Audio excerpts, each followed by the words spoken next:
welcome to Niagara-on-the-Lake, where we talk about our wine, food, and social scene through the lens of our wine country. I'm your co-host, Craig. And I'm your co-host, Katie. And 'tis the season to talk Icewine.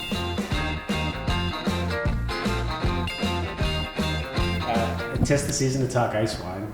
There's a lot going on with it. You and I spend a lot of our time right now doing it. We're on the planning committee for the Icewine Festival through our roles at Wineries in Niagara-on-the-Lake. We're excited to talk about it with you guys today. Not only because you and I spend a lot of time on it, but it's a really fun celebration of Niagara winemaking, and it is Icewine specific, obviously. Has been for years, where Icewine has that's the only thing that could be served on the street with our winery booths. But this year, we've got a bunch of really cool changes coming, which we can talk about in a minute. But I'm really excited to have this festival again. This is this festival's been running for many, many years. This is our second year as Wineries in Niagara-on-the-Lake. Last year was the first time I'd ever gone to the Icewine Festival. Right. And to me, I've been looking forward to it all year because it is just this super fun celebration after the busyness of the holiday season that, you're going into that long stretch of winter, but it kind of extends that cozy celebration a bit longer. So highly recommend. Something to do too, which I think is fun. It's kind of like the grape and wine of winter, right? Like it's that community get together, celebrate, and that's how this whole thing started. A reason to get out of the house. Yeah, that too, after the craziness of Christmas and New Year's. But it's a really fun way to just do something with your friends and with your family. And again, the same thing that we talked about with Dorian and Grape and Wine. You don't have to be super wine involved to go to this thing. So there's an event that happens on Queen Street, which is like the iconic street in Niagara-on-the-Lake. It's very picturesque. Last year we did a cocktail competition called the Ice House Cocktail Competition right on the street with a DJ think about, it's basically a rave on Old Opera Town ski in Niagara. kind of vibe. Yes. A Euro pop sort of thing. But that was something that I didn't have on my bingo card to see in Old Town Niagara-on-the-Lake. Yeah, that's the fun. That's what I mean. You're right. It's not what you would maybe classically think. And don't get me wrong, there's a lot of really interesting, and that's the fabric of Niagara-on-the-Lake, is the history of it and how rich it is and steeped with that. Yeah, the classic picturesque is there. 100%. But it's not. But you get a different side as well. Well, and there's something to do in the evening, which is rare, especially in the off season from a tourism perspective, because it is a tourism town. It's a border town. So finding things to do at businesses, wineries, restaurants, different events. Yes, there's certain things going on, but this is the festival's way of providing people who come down to enjoy this something to do in the evening. So there's a DJ, participating wineries will do a cocktail competition. And as Katie said, it's like an après ski. I don't know. It's a lot of fun. And then you get to go around and try wine in different ways, which is also kind of cool. It's not your standard, 1 or 2 3-ounce pour where you're just trying a wine that you've, okay, this is great. And I'm talking to someone in a tasting room, which we've talked about is the best way to get into wine.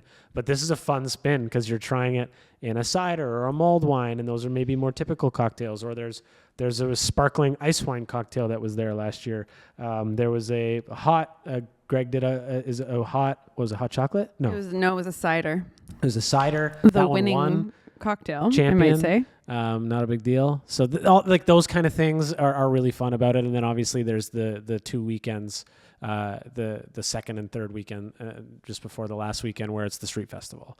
And that's your traditional, you're walking the street. We've actually extended a block longer this year than last year, which is going to just give everyone a little bit more elbow room, wineries and guests included. We've kept the VIP domes, which are really, really fun. It started as an idea to get people warmed up, but now it's turned into a really fun way for people to get all cozy and get in the vibe. Aesthetic. It is so aesthetic. I feel like I've hyped up this Ice House Cocktail Competition, so you need to know when it is. So it's happening Saturday, January 24th in the evening, and tickets are on sale now. If you want tickets, you can get those through the link in our bio on whatever platform you are listening to this. Yeah, and that website will also have all the event details as well. Yeah, there's way more happening than just that. I think the really cool thing too is there's a kids zone.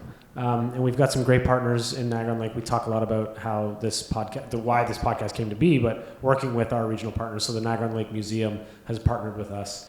They're going to have they have a trailer exhibit that it's their tiny museum, and they're going to do an Icewine specific exhibit. So cool. And so our goal is to make this, and partner with all the partners from Tourism Niagara-on-the-Lake, the town, and all of our winery partners and our non-winery partners like the museum to give everyone something to do while also not sacrificing its core, which is celebrating Icewine. Mm-hmm. Another bit of really exciting news for this year is that it won't just be Icewine. This year, for the first year, I think ever, it will also be table wine.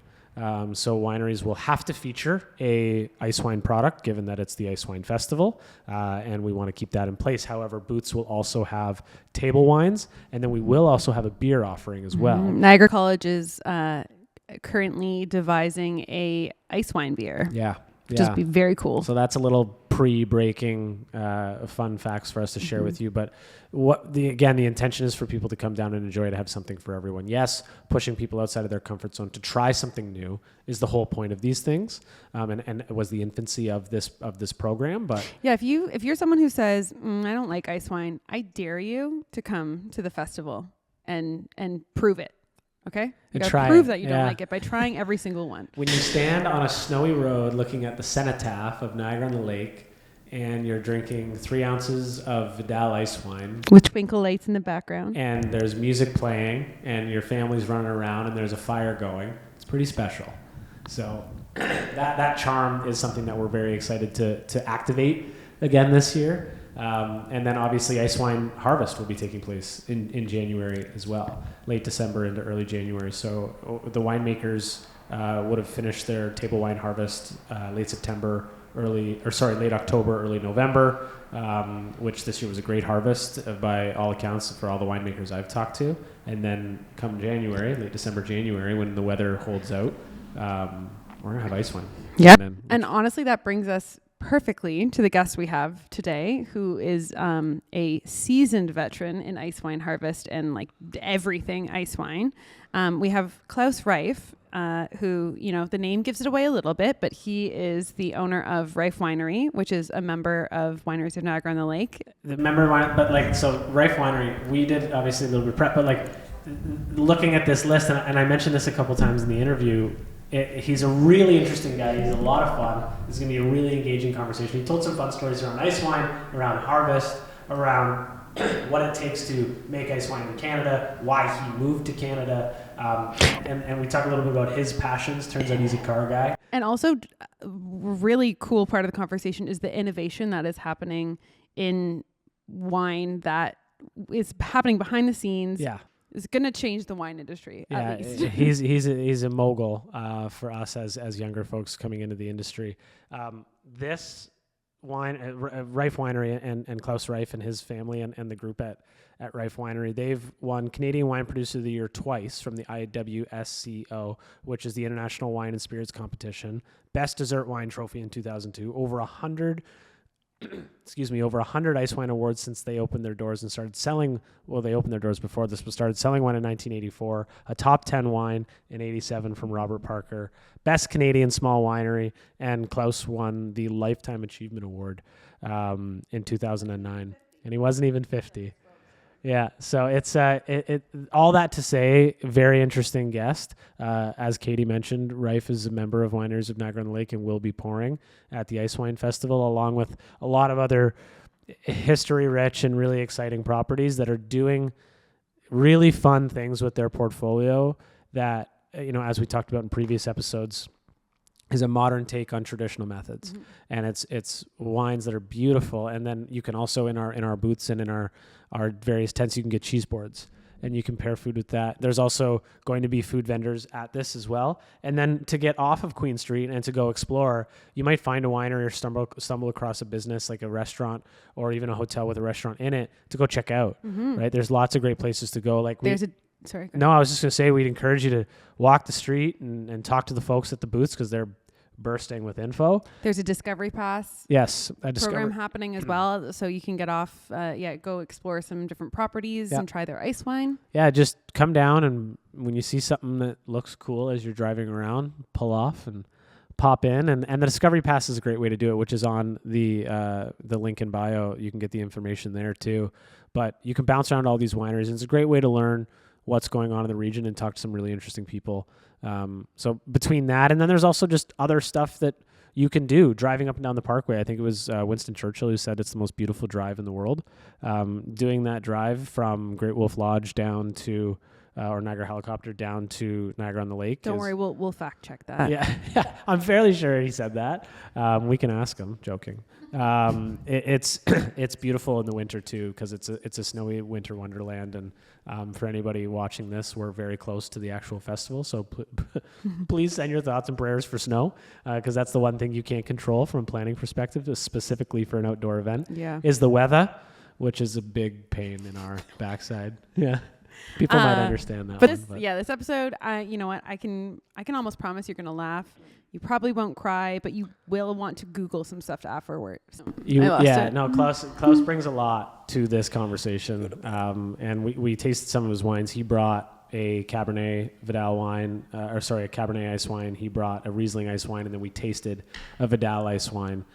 Which is a very typical varietal in this area that you will, if you've come down, you'll seen Vidal ice wines at most properties. It does well and is just a true, beautiful, flavorful ice wine. But we talk about that a little bit. We get to know him and his history. Having been someone in the industry for so long, was super enthused about the future. And you mentioned some of the science behind it, but this is a guy who's been doing this, to quote him, 38 years, and is very much up at the tip and the forefront of what the future of winemaking looks like, whether it's different yeast strains being used to create different flavor profiles within a typical grape varietal, or even non-alcoholic products, which we talk about as well. So we had a ton of fun. I think you're going to get some typical kind of wine nerd knowledge from the conversation, but you're also going to get some really cool stuff that, for me, you use the word mind blown, but it's just, you put your mind in a pretzel. Klaus Reif, it was a lot of fun. We took you through a little bit. I don't want to give away too much. I feel like if I keep talking, I'll give away all the spoilers, so no spoilers. But yeah. We'll see you at Icewine Festival, yes. though, right? Yes. Like, I'm going to see you dancing to the DJ on the street with me. That's where you'll be. I'll be taking autographs. I'm available for photo ops. I'm just kidding. Anyway, over to Klaus.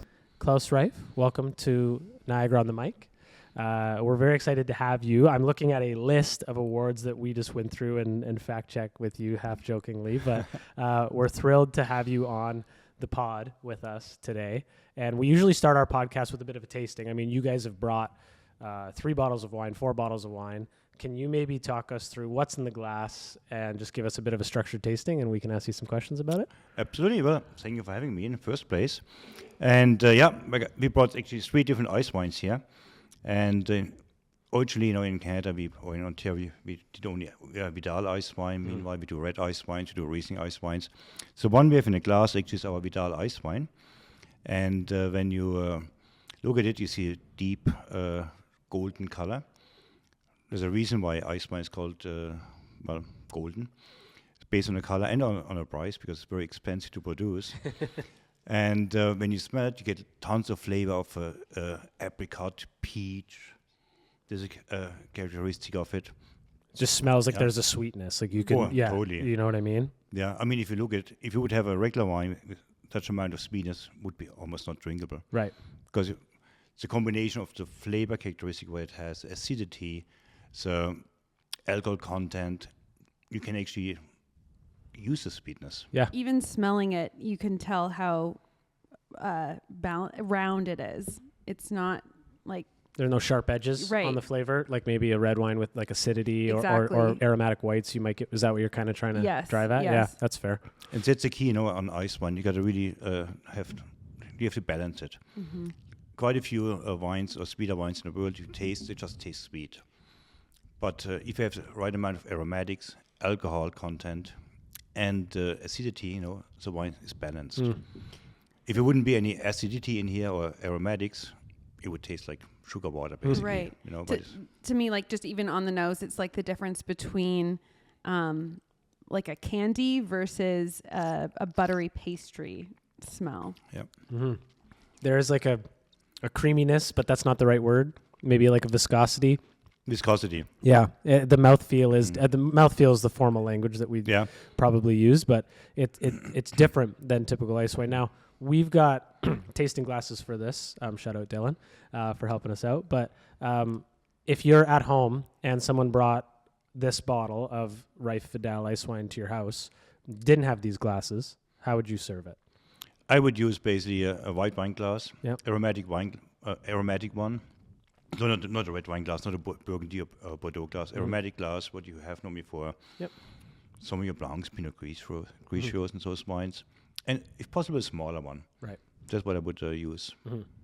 So first of all, it's delicious. So good. Thank you. And then what about the shape of the glass lends itself towards tasting an ice wine? What you want to do in an ice wine, you don't have a big bowl of a glass. You want to have a little bit smaller a glass. And that's just basically it. Cool. And that condenses the aromatic on the nose, the shape of this glass. What makes this glass unique? I mean, I know this is a tasting glass for ice wine, but I know this is tulip shaped, right? Yeah. So what about this glass is unique for tasting wine in general and maybe ice wine specifically? It just for the aromatics, it just opens up because ice wine has so much aromatics, the tulip style just opens it up a little bit more to get a bit more of the flavor aromatics. Nice. Awesome. Okay. So that is now, do we have, I just want to double check. This is a red ice wine as well. Yeah. So we do, at Reif, we do 3 different ice wines at this time. We do a red ice wine, our Cabernet ice wine. We do a Riesling ice wine and our Vidal ice wine. So 3 different styles of ice wines we produce. What are the differences? Why would someone choose the Cabernet versus the Vidal? There are different philosophies behind ice wine as well. Now I get a little bit technical, okay? Please do. On a Vidal ice wine, I call it the purest ice wine. If you do a Riesling ice wine, for example, on a Riesling ice wine, you get always a combination between botrytis and the ice wine effect. So if you go back to Europe, they have the TPAs, botrytis affected wines, and the ice wines. So in a Riesling, you get more the dried apricot and the fresh apricot, whereby on a Vidal, you get only the fresh apricot. And the dried apricot comes more from botrytis, which we never have on a Vidal. What is botrytis? It's Botrytis. botrytis. Yeah. Botrytis, yeah. Botrytis is a fungus, actually. And if it attacks a grape wine below 15 brix, meaning 15% sweetness, it actually creates vinegar. So you have to throw your grapes away. If it's above 15% sweetness, it creates a glycerin. It's the same bacteria, Botrytis cinerea it's called, and it produces glycerin, which makes the wine sweeter and more mouth-watering, basically. Right, that mouthfeel you were talking about. That's so cool. So you have a higher concentration of sugar, and then you have botrytis, changing the flavor profile in a way that we're okay with. We harvest that. We don't harvest it now or a few weeks ago when harvest kind of wrapped up here in Niagara. Actually, this week, kind of, I guess. Yeah, pretty much, yeah. When do we harvest this? What are your harvest parameters? I know some of the answers to this question, but I want to hear it from you, just given your history. Well, normally, ice wine we pick end of December, beginning January. That's the most ideal situations for us. And by law, we have to pick at -8 degrees Celsius or colder. I like to have it anywhere between -10 to -11 degrees Celsius. Because there's basically a relationship. If it's colder, you get a better quality. Very simple. Right. So law requires -8, which equals about 35 brix sweetness, and I like it at around 10 or -10 to -11, and brings me about 40 brix, which gives you just more power in the wine. My understanding is the coldness concentrates the sugar, and that's why you wait for it to be that cold? Actually, what it is, it's a freeze concentration process. So if you take a berry and you analyze a berry, it's very similar to the human body, actually, because about 75% is actually water. The rest is your sugar, is your amino acids, your acidity. And when a berry is frozen, only the water is frozen. Everything else is still liquid. Right. So when you squeeze basically grapes, frozen grapes, the water stays in your wine press and only the concentrate comes out. So it's a freeze concentration process. And we get this beautiful result because... Absolutely. Very cool. And only so many places in the world can do that because they get the the weather conditions. So the stress of harvesting ice wine doesn't just rely on temperature and consistent temperature of -8 to -11 in some producers' cases. It will continue from when you pick it, you put it in the basket, you've got all this fruit coming in, and then it's a bit of a mad dash. Is it not? Yes, it is. Yeah. Actually, again, by law, we have a law. Right. And we got to press it right away. So what we do Right. in our place, or every other winery as well, we pick the grapes and we press them right away. Not inside. We are inside in a building, but with open doors, no heating. At And we -11. squeeze- At -11. And we squeeze and press the juice right away. And it happens at night, right? Mostly at night. We can do it. There's no rules or regulation, but nights obviously are colder. Right. So we prefer the night because it's easier to make. Right. So picture that. Picking grapes and crushing them. Klaus Reif calls you and Yes. says, it's time. Let's go out. And then you have a crew go out and you pick this. Mm-hmm. And you can't necessarily wear big, warm, fuzzy gloves because these berries are tiny. They're botrytis impacted. You got to hand pick them. Can you machine pick ice wine? Yes. Yeah. Okay. As a matter of fact, in the old days, also ice wine was handpicked. Yeah. Now, with those days, I would say about 95% is machine picked. Okay. Big advantage. You can do it faster. You can do it more efficient. Less frostbite. And you don't lost exactly. And you don't have to bug people at 2:00 in the morning. Yeah. Hey Joe, come on over. We're picking ice wine. Right. Now, is that because the machines have gotten better, or is it something we've done in the vineyard, or is it both? No, as the machine's gotten better. Yeah. And we figured out the technology, how to basically heat our conveyors in the machine, how to keep the hydraulic oil warm condition. Right. So yes, the machines are adapted to it. Okay. But that midnight picking is a bit of a rite of passage, right? Oh, it is, absolutely. I love it. I mean, I'm doing it now 38 years. And honestly, I'm out there every single time. I'm not going to miss it. Yeah. Will you call me for this ice wine harvest? Promised. Thank you. Katie's I on want the- to on be the in on crew. it. So this is the second time you've said that the time that you spent in this industry. You just mentioned 38 years. The number I have is that the winery was founded by your uncle, I believe, in 1982. That's correct, yeah. Am I correct? So this winery's founded in 1982. What was our first bottle? 1985 is when your first bottle was sold. Am I correct with that? You mean ice wine or regular wine? Both. No, actually, we started the winery in 8. We got our license and incorporated the company back in 1982. Okay. We opened our retail store in 1983, and our first commercial vintage was 1982. Okay. But not ice wine. Ice wine we started back in 1984. Right. And so you were selling table wine in Right. 82. What was your first varietal vintage in 82? It was Chardonnay, Riesling, Vidal, and another variety which is not common anymore, Cheval Blanc. Okay. Yeah. But very Niagara Yeah. varietals that are still prominent today, except for, Oh yeah, there Yeah. were other varieties like the red ones, Bac Noir, Marshall Foch. yeah. There was before Cabernet Sauvignon, Yeah. Cabernet Franc, Merlot. Those Yeah. varieties did not really exist around here. Yeah. I just came in contact with a 1974 Marcel Foch. Oh yeah. Yeah. So I'm very excited to, I mean, I don't know what it's going to taste like, but I'm excited to try my little snippet of that. The nice part on the Foch is the Foch lasts forever. Okay. You might be lucky, honestly. Might be lucky. It's one of those it's been varieties. stored appropriately. So Yeah, yeah. might be that's- good. Yeah. Well, so Keep us updated. yeah, I will. Yeah. So we're selling bottles in the early 80s. Your original vineyard's planted in 1977. Correct. That vineyard's obviously grown. I'm looking at a list of recognition awards here, top 10 wines, over 100 gold awards for ice wine since 1984, including a Lifetime Achievement Award in 2009, which we joked means that you weren't 50 yet, but I life was know. over because I you know. achieved lifetime status, I guess. I mean, it's an honor to get a Lifetime Achievement Award, but not when you're not even 50 years old, you know? You almost feel like, what's next, you Is know? there a Yeah. second half lifetime I achievement know. that you can Yeah, that you can win post 50? You could be maybe the first person to win it twice. maybe. Mm-hmm. Good idea. Thank 60 you. under 60. Right, yeah. There Yeah. you go. That could be the next one. But the point of that comment that I bring up, and we talked about the history of your winery and the vineyard and all the different, varietals that have maybe more classic and some that have stood the test of time. I mean, Vidal and Niagara are kind of one in the same. Throughout that journey, what's some of the biggest things that you've learned, and what are some of the biggest inspirations that you've seen from family members or people you've worked with in business? Or, I mean, you're from our perspective as younger people in the industry, you're a bit of a role model and a mogul legend. in this industry. So what have you seen over your time that makes you excited for your second Lifetime Achievement Award, so to speak? What made me exciting, actually a couple of things. Number one, when we started out the winery here, we didn't even know if you can grow Pinot Noir or Cabernet Sauvignon or Cabernet Franc.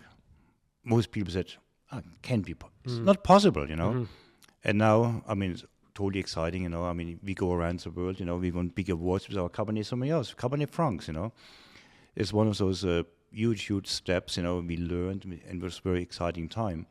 But also what was really exciting is actually to create the whole framework, what we have now, VQA, Vineyards Quality Alliance. An entire industry.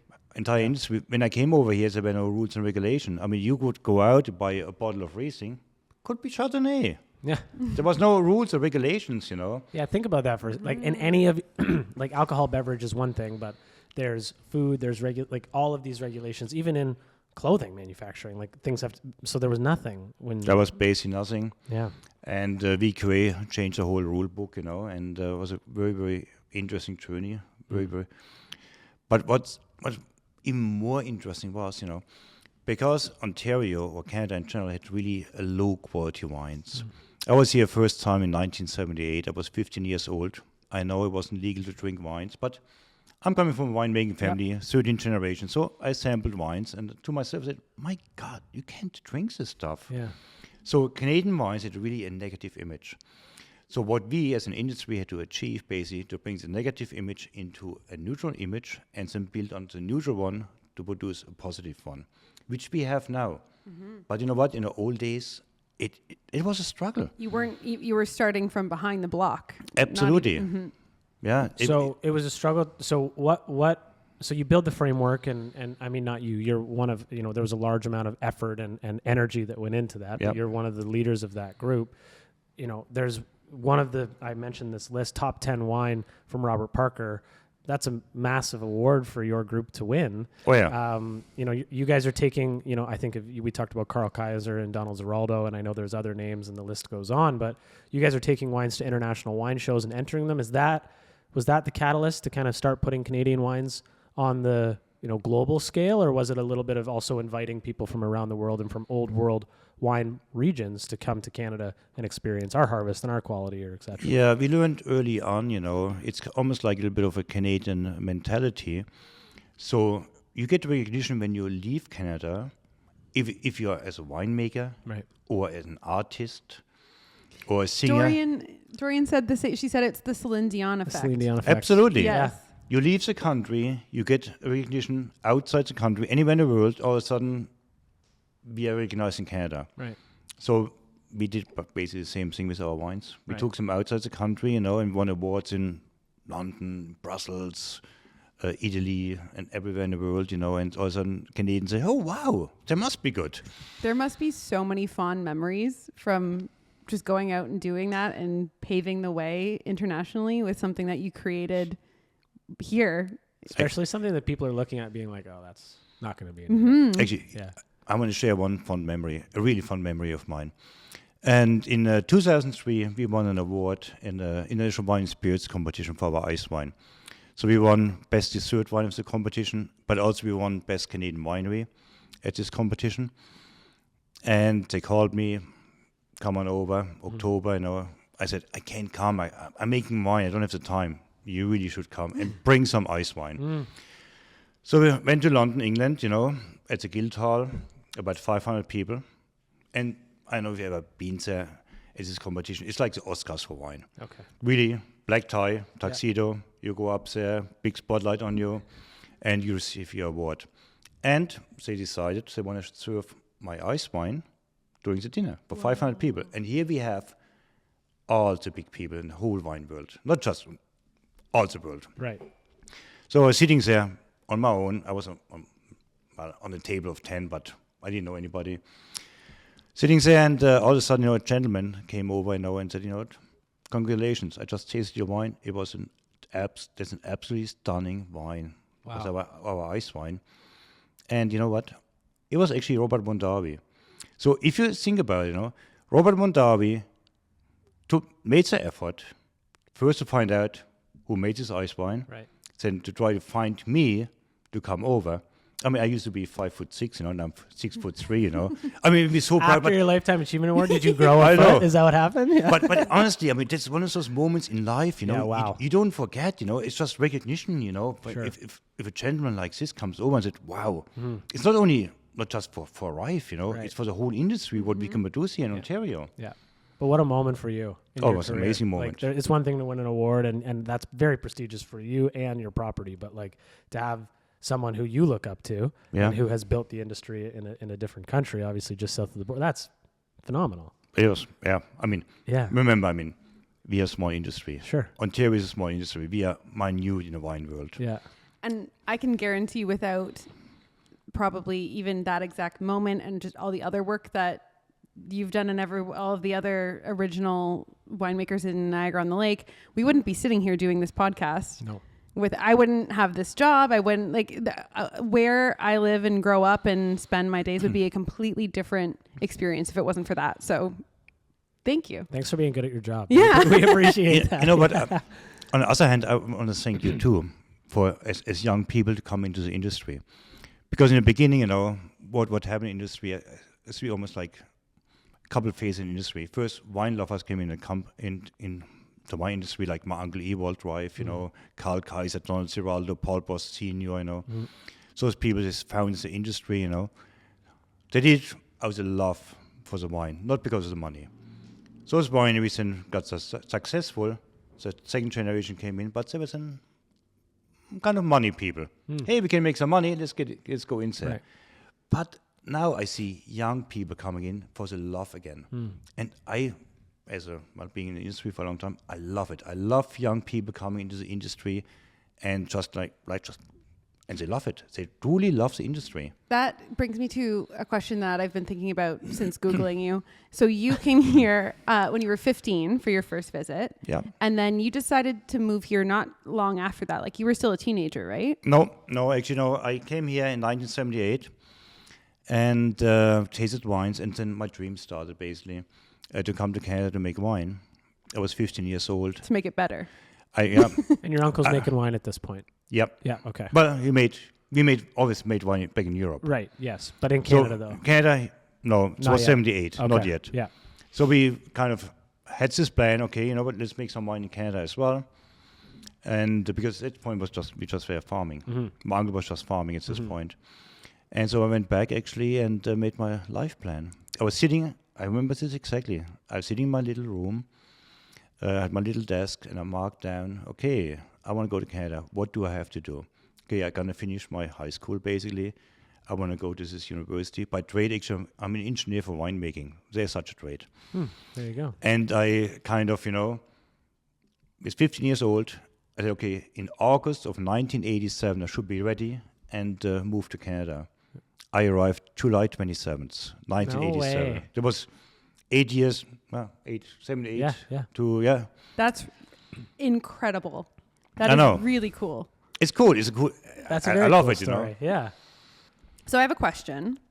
Canadian ice wine versus European ice wine. Well, Icewine was invented in Germany, actually, back in 1794 by monks. 1794. 1794. By monks. By monks. The story was in Franconia. Every monastery made their own beer, own wines, had their own beef and cattle and everything, and pigs. And they forgot to pick the grapes. The bishop announced he's gonna come by for an audit. The monks got into panic in the middle of the winter. Oh my God, if the bishop sees we didn't pick the grapes, we're going to be in big trouble. They run out, pick the grapes, middle of the night. They were frozen because it was cold. They had to get rid of the evidence, so they squeezed the grapes right away. That's how they produced the first ice wine. No way. That's the story about the ice wine. Comparing European ice wines to Ontario ice wines, and I can say it because I have two passports. I have a German passport and a Canadian passport, okay? Perfect. So I can say it. Qualified. Germans invented ice wine. Canadians perfected ice wine. I think you can say that one to camera. I will do this. Germans invented ice wine, but Canadians perfected ice wine. And it's not necessarily that we are better winemakers. It's just our climatic condition is just perfect. Right.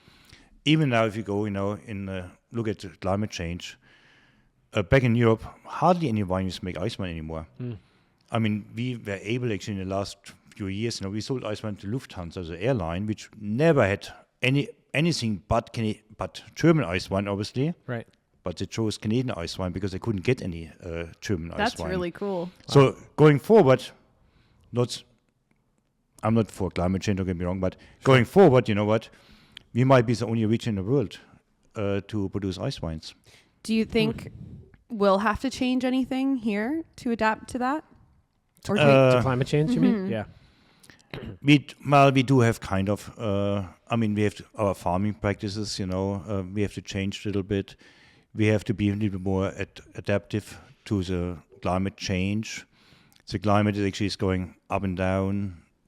It's very hard to plan. Right. It's not just getting hotter. It's just volatile. Volatile, exactly, and in the old days, now I sound like an old guy. Pre-lifetime achievement award. Yeah. You could plan a week or 2 weeks ahead, Right. kind of on your farm work. But now, every day is just, it could be today hot and tomorrow, there's no reason we got a rainstorm. Yeah. So you have to be It's true. able to react and adapt very quickly. Right. Well, it's going to snow Monday, Tuesday here. And Really? then it's going to be 10 on Friday. There's a Porsche right there. That's a good segue. Oh, yes. A beautiful Porsche just drove by. No, good. A bit about you, as Katie and I did our prep, is your fascination with cars. Yeah. Now, this isn't about wine, but we've got some inside intel that there's a barn on the property full of 18 cars?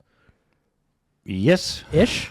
Plus or minus a couple? Well, No, 18. So what's the story with cars? I mean, yes, obviously you have a history family steeped in farming and wineries, but and making wine, but cars. What's the story here? Again, it's absolutely not my fault. I don't take any blame for it. Okay. When I grew up, my dad used to race the German Okay. Rally Championship. So I was either with my father in a wine cellar helping him, or I was in a pit crew helping to fix his car or What a repair his childhood. car. I can't relate to So that. kind of, that's how I got into cars, obviously. Okay. So we always had cars. My Right. dad used to race until he was 78 years old. No way. Yeah, historic racing. So the whole family's in cars, and Okay. I got into it, and I love cars. So it's a lifelong. It's a lifelong thing. Yeah. It's nothing new. what was your dad's name? Sorry? What was your dad's name? Günther. Günther. Yeah. Günther Reif, yeah. The race car driver, farmer. Yeah. Yeah. Exactly. Entrepreneur, Entrepreneur. So he, obviously had a big impact on your life and was a major inspiration. Absolutely. My dad's not only just my dad, he's my best buddy. Yeah. Seriously, he's 86 years old now. If I don't talk to him in every 2 or 3 days, I get a phone call, hey, what's going on? Yeah. Yeah, so he... Do you think he'll watch this podcast? He might actually, you know what? Because he in the last 5-6 years he spends most of his time actually on a computer. I There you love go. it. Shout He out does, to Günther. Probably Did I say that watching, Yeah. Great. probably Perfect. watching race car videos and car tinkering videos. Now, Yeah. does he tinker on your 18 cars? And No, help them? actually, No. my family, my parents are in Germany. Oh, okay. So my dad is not here in Canada. So my dad is in Germany. Okay. And once he retired, actually, Right. he sold his equipment, his wine press and Yeah. bottling line and stuff like this, and filled the whole building up with cars as well. So he's got his own projects. And He has his everything. own project, so he drives his. He's Yeah. 86 years old. He Yeah. terrorizes the neighborhood with his Porsche, and his other race cars, what he Love it. has. But when he comes here, I'm sure he's living in that barn. He with your does. cars. He loves it. Yeah. Well, there's so much more meat on the bone, but I think one of the last questions we'd like to ask you is, we talked a lot about your history and your family's history, but as you look, we joked about your second Lifetime Achievement Award, but for the next 50 years, what do you see as maybe a focus or a trend or something that's going to be prominent, even if it is prominent today, maybe it isn't, or what excites you the most about, our generation coming up through the wine region? It is a passion. It's an absolute passion I see in young people with Ontario wines. Now, you, young people, you grew up in a positive image. You never experienced the negative image of Ontario wine. Sure. So we grew up, and I see young people coming to the winery, tasting wine, loving wine, entering the wine industry. I see a very bright future, for the industry. Yeah. on the business side, but also from the people side. People who enter the industry, who love the industry, and there's so much to give, to the industry, to the community. So I'm looking very, very I love that. I love that future. take, because there's so much out there around, the demonizing alcohol and alcohol consumption. And don't get me wrong, moderation is important. And, there's a whole side to that conversation. I'm not trying to get into that, but it's not about that. What you're saying is there's a passion and an excitement and a beautiful product that has gone through the difficult timeline of perception and quality of product to create what is world renowned, which we have the pleasure of tasting today. But as people, whether you're a consumer or looking to make a career out of it, you can come in and enjoy the fruits of that labor, and it's set up for success for a long, long time, thanks to gentlemen like you. But thank you. That is really special. I just want to add something. You mentioned about alcoholic beverages. I think we got to think a bit outside the box here. I mean, the future is not just wine, alcoholic wine, non-alcoholic wine. I mean, what we have right now, a non-alcoholic wine, it's kind of primitive, to be honest. It's not the best quality. Sure. But there are actually new technologies coming out, and actually we are working right now with a brand new technology to create wines, non-alcoholic wines, but which are not stripped of flavors. Right. So non-alcoholic wine that actually tastes like a full-bodied, flavorful wine. Actually, as a matter of fact, right now, the wine industry, most of the industry in the world, they see a yeast. Okay, this yeast takes sugar and converts it into ethanol, alcohol. Yeah. Do you know there are yeast out there who eat sugar and produce aromatics? It doesn't produce alcohol. Doesn't produce alcohol. Okay. You can actually produce a non-alcoholic wine in the future, give it another 10 years, 15 years in this neighborhood, which tastes like wine but doesn't have any alcohol. And uses the same practice that we've been Same using. practice. Wow. It's going through fermentation. It's just going to give you a little bit of a glimpse to the future. That's incredibly exciting, because I think that that can renew a passion in a younger generation, not only to get involved in the industry, but to see their own path forward in creating the new frontier of that. So the opportunities there are endless, and that kind of ties in. So I know that Reif is up for sale currently, but it doesn't seem like you're going anywhere quickly. And I think that you're doing this transition in a way that is very unique and mindful. And I'd love to hear a little bit about it. Yeah, I'm doing kind of an estate planning, let's put it this way. Unfortunately, I don't have anybody behind me, kids, who can take over the company. So I'm actively searching for someone, a company, an individual who could kind of follow my footsteps. But I have certain criteria I want to have. I want to have somebody who loves the industry. It sounds pretty too silly. I don't have any venture capitalist coming in, takes the company, strips the company, makes some big profits and flips it. Right. That's not what I want to do. I want to have somebody come in, take over the company. I'm going to be even part of it. I'm not running away, but I really, I want to have somebody to come in, and take it to the next level. Mm-hmm. And that's my plan. One of the reasons also, I want to do too. I mean, I'm doing that 38 years. I love what I'm doing. Don't get me wrong. But I also recognize that I kind of neglected a bit my family. I neglected my friends and my hobbies. I neglected my cars. I have only 18 of them. I need a couple more. So, and I want to just, instead of working 5 or 6 days a week, I'm okay with 3 days. Right. Yeah. So that's kind of my plan. Right. It's not a big rush for me to do it, but I'm actively searching for someone who can basically kind of take over. Right. It's a gradual exit in a way that keeps this alive, that you've built with blood, sweat, and tears from you and your family, but isn't a strip it for parts, put it everywhere else, and I know, because I saw examples in other wineries, which exactly what happened, and I don't want to do the same mistakes, And I think that's, again, a testament to this industry and the heart of it beyond the business side of it. Yeah. I agree. So if you know anyone, I don't know. This is your man right here. Well, thank you so much for joining us. Oh, This you're was welcome. a very fast little bit of time, but thank you so much. You're Thank welcome. you. Pleasure.